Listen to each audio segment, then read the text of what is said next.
ऐसी धारणा बहुत ज्यादा है। बहुत लोगों से पूछिए पानी कैसे देते हैं, तो क्या वो तीसरे दिन से शुरू करते हैं, पहले दिन 1 अजूरी, दूसरे दिन 2 अजूरी, तीसरे दिन 3 अजूरी, ऐसी ऐसी भी बातें करते हैं। 3 दिन छोड़ना क्यों? हमारा शास्त्र तो कहता है कि अपने पितृ को 365 दिन जल दीजिए, और देने वाले देते हैं। पितृ को काली तिल मिला हुआ जल अति प्रसन्न करता है, लेकिन जो लोग 365 दिन देते हैं वो काली तिल मिला के जल नहीं देते। उसका कारण यह है कि कुछ ऐसी तिथियां हैं जिसमें काली तिल मिला हुआ जल देना वर्जित है, कुछ ऐसे नक्षत्र हैं जिसमें काली तिल मिला हुआ जल देना वर्जित है। इसलिए जो लोग 365 दिन देते हैं, कौन नक्षत्र और तिथि रोज ढूंढने जाएगा, इसलिए शुद्ध 1 लोटा जल अपने पितृ के नाम पर दे देते हैं। पितृ को 365 दिन हम लोग तो नहीं दे पाते, हम लोगों में से 2 एक शायद हो या वो भी नहीं हो, लेकिन इतना जरूर ध्यान दीजिए, जब हम किसी सरोवर में स्नान करते हो और नदी में स्नान करते हो, तो हमें वहां पर देव तर्पण, पितृ तर्पण, दिव्य मनुष्य तर्पण, दिव्य मनुष्य में हमारे गुरुदेव आएंगे, ये तर्पण हमें अवश्य करना चाहिए। अब तर्पण से पहले हमारे पितृ कौन है, कहां से आए हैं, कैसे आए हैं, जरा सा इस पर चर्चा कर लेते हैं हम लोग। आप ये जानते हैं कि यह आत्मा परमात्मा का अंश है, तो प्रश्न यह उठता है कि परमात्मा से आत्मा दूर कैसे है, और ये क्या चाहती है? दूर है इसीलिए पुनः परमात्मा में मिलना चाहते हैं, जिससे हम लोग मोक्ष करते हैं। दूर हुई क्यों? हम जब परमात्मा के गुणों की व्याख्या करते हैं तो जितने भी गुण हैं उनको कहा जा सबके सब कम है। एक गुण को हम पकड़ रहे हैं, परमात्मा स्वतः प्रकाश पुंज। परमात्मा स्वतः प्रकाश पुंज है। आप देखेंगे जब लकड़ी जलाई जाती है, लकड़ियां जब जलती हैं तो उनमें से चिंगारियां निकलती हैं, और जो चिंगारी निकलती है उसकी 3 गति होती है। एक चिंगारी वो जो थोड़े ही दूर जाती है, उसी अग्निकुंड में समाहित हो जाती है, अग्नि का हिस्सा अग्नि में मिल जाती है। दूसरी थोड़ी दूर जाती है, थोड़ी छोटी होती है, कोई हानि नहीं पहुंचाती, और वह चिंगारी समाप्त हो जाती है। और तीसरी जो चिंगारी थोड़ी बड़ी होती है, निकलती है, कोई वस्तु को जला देती है। वही हाल इस जीव की है।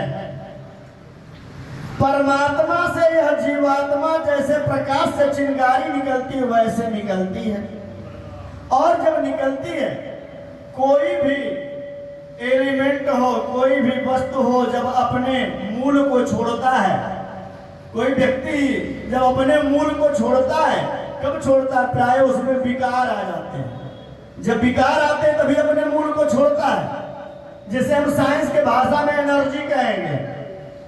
एनर्जी लेवल जिसका जितना ज्यादा हो जाएगा, विकार जिसका जितना ज्यादा हो जाएगा, वो उतना दूर चला जाएगा। जीव जैसे ही निकलता है, जैसे मैंने चिंगारियों की 3 गति बताई, वैसे ही 3 गुण है, सत्व गुण, रजोगुण, तमोगुण।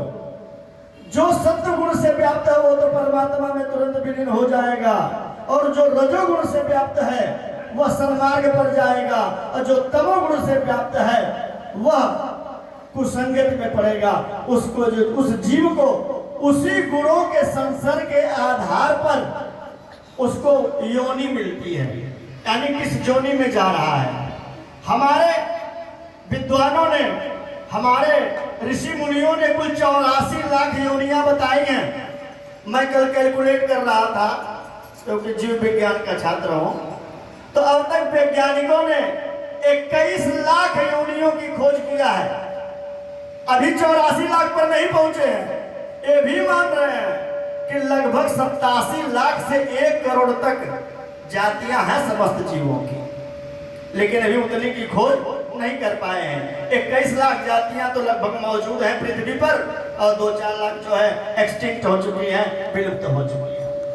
तो जब जीव वहां से अलग होता है अलग अलग शरीर पाता है अपने कर्मों के आधार पर। हर एक जन्म में अगर उसने कुछ उपाय कर लिया है तो यह 84 लाख के चक्कर में भटकते भटकते मानव योनि पाता है। अगर पिछले योनियों में कुछ सत्कर्म है तब मानव योनि आने पर भी यह योनि ही ऐसी है जो मोक्ष तक पहुंचा सकती है, क्योंकि सत्व गुण का ज्ञान केवल मानव योनि में है, अन्य योनियों में नहीं है। सत्व गुण का ज्ञान क्या?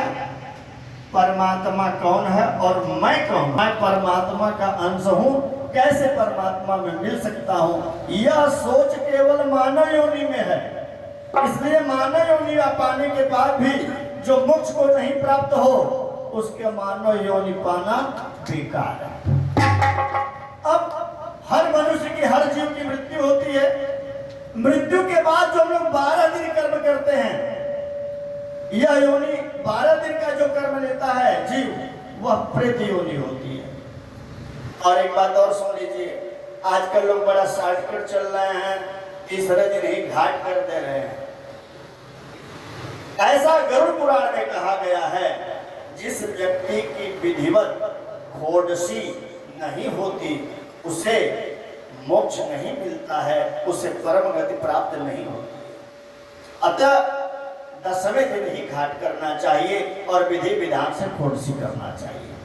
उस प्रेत योनि के बाद जब जीव जाता है नरक स्वर्ग को भोगते हुए, उसमें जो जीव ऐसे हैं कि पूर्ण आत्मा है और लेकिन फिर भी मोक्ष नहीं प्राप्त कर सकते, वही जाते हैं पितृलोक में। कहाँ जाते हैं?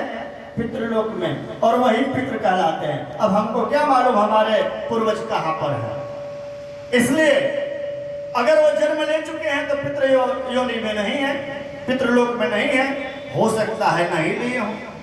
पितृलोक में एक जीव के रहने का जो अवधि बताई गई है 1 वर्ष से 100 वर्ष है। वो इसको स्टैंडिंग बाय समझिए, या तो मोक्ष पा जाएंगे या तो वहां से उनको कर्म के अनुसार पुनः कहीं पर जो है उनको जीवन मिल जाएगा। 1 वर्ष से 100 वर्ष तक वहां पर रहने की लोगों की लगभग लाइफ है। इसीलिए हम लोग 3 पीढ़ियों को याद करके चलते हैं। यह पितृलोक है कहाँ? ये भी जानिए, जिसमें हम लोग विराजमान है, यह मर्त्य लोक है। इसके ऊपर स्वर्ग लोक है।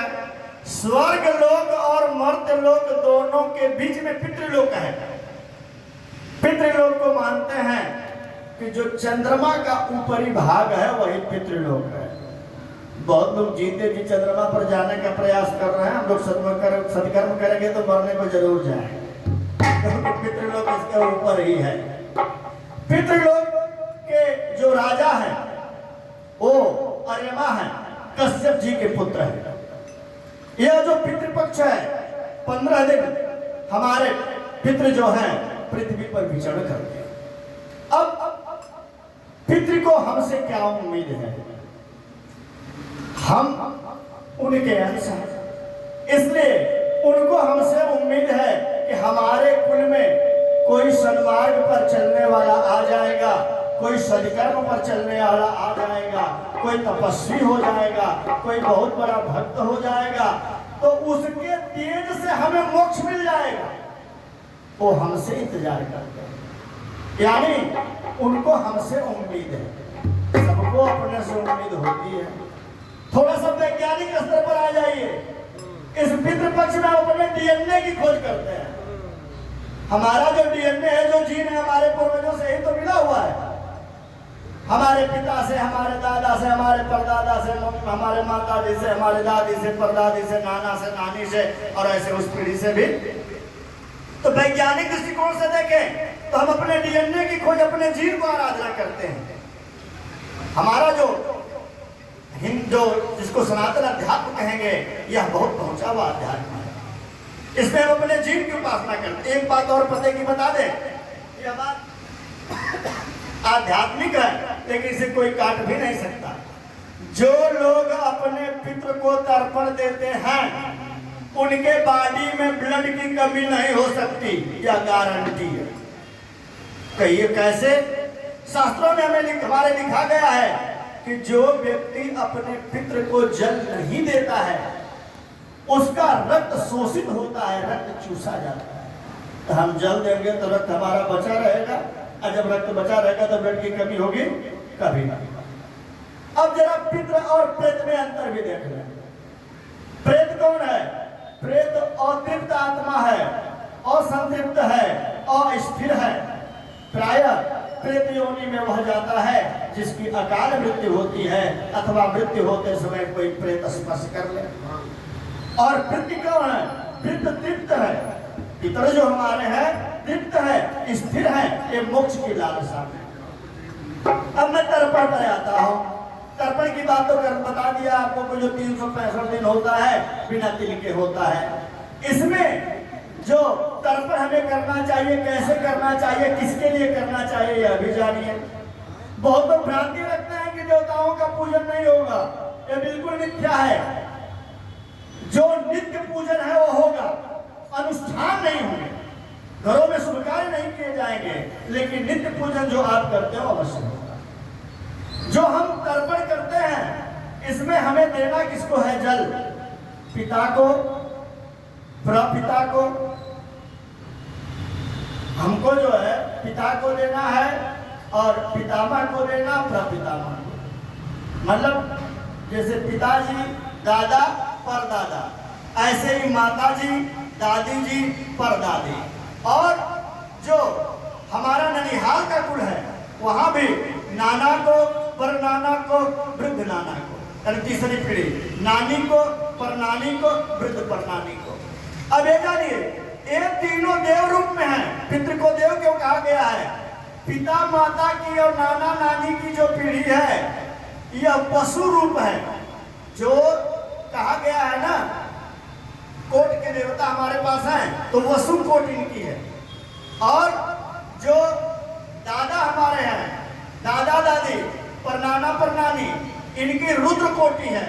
और जो तीसरी अपर पीढ़ी है उनकी आदित्य कोटि। जब हम मंत्र पढ़ते हैं तो हम लोग पढ़ते हैं अपुप गोत्र असमन पिता वस्त्ररूपस्य त्रिप्रता निदम तिलोदकम तस्मै स्वधा नमः, तस्मै स्वधा नमः, तस्मै स्वधा नमः। देव को जो अर्पण होता है स्वाहा से, पितृ को अर्पण होता है स्वधा से। एक बात और जानिए, एक पितृ को 3 अजली पानी देना चाहिए। कितना? 3। तो हमारे 6 हो गए हमारे कुल के, अच्छा हो गए नाना के कुल के, कितने हो गए? 12, 12 तिया 36 अजली पानी हमको देना चाहिए पितृपक्ष में। और इसके अतिरिक्त भी कोई इन लोगों के अलावा भी जो पितृलोक में उसको तर्पण देना तो उनको अतिरिक्त देना चाहिए। और जो पितृ को तर्पण किया जाता है वह तर्पण पितृ पर्वत से होता है। पितृ पर्वत हमारा तर्जनी और अंगूठे के बीच का जो भाग है यह पितृ पर्वत है। तो हमें पितृ पर्वत से ही जल लेना चाहिए। हो सकता है तो काश हाथ में कुशा ले लें, नहीं उपलब्ध है तो कोई बात नहीं, तिल मिला करके जल लेना चाहिए। अगर हमारे पितृ तृप्त होते हैं तो देखिए स्वर्ग लोक के समीप है, इसलिए वो देवताओं से अनुनय विनय रिक्वेस्ट करते हैं कि हमारे कुल को, हमारे खानदान के सभी लोगों को सकुशल रखा जाए, परिवार में वृद्धि हो, धन धान ऐश्वर्य की प्राप्ति हो। और एक बात और जानिए, स्नान करने के बाद जल देने से पहले सभी लोग नहीं पहुंचते हैं। क्यों नहीं पहुंचते हैं? जैसे एक छोटा बच्चा हमारे ऊपर मल मूत्र भी कर देता है तो भी हम खुश रहते हैं, नाती पोता के साथ प्राय ऐसा ही होता है ना। वैसे हम तो उनके नाती पोता है, हमारे शरीर से जो जल गिरता है स्नान के बाद उसको भी पाके तृप्त हो जाते हैं। हमसे वो इतनी उम्मीद करते हैं, और जब हम ना उम्मीद कर देते हैं उनको तो हमारे पर क्रुद्ध होते हैं। तो उसी को क्या बोलते हैं? पितृ दोष बोलते हैं। और पितृ दोष के कारण केवल पुत्र नहीं समस्त कुल परेशान होता है। आज के लिए इतना ही। एक बार बोलिए श्याम।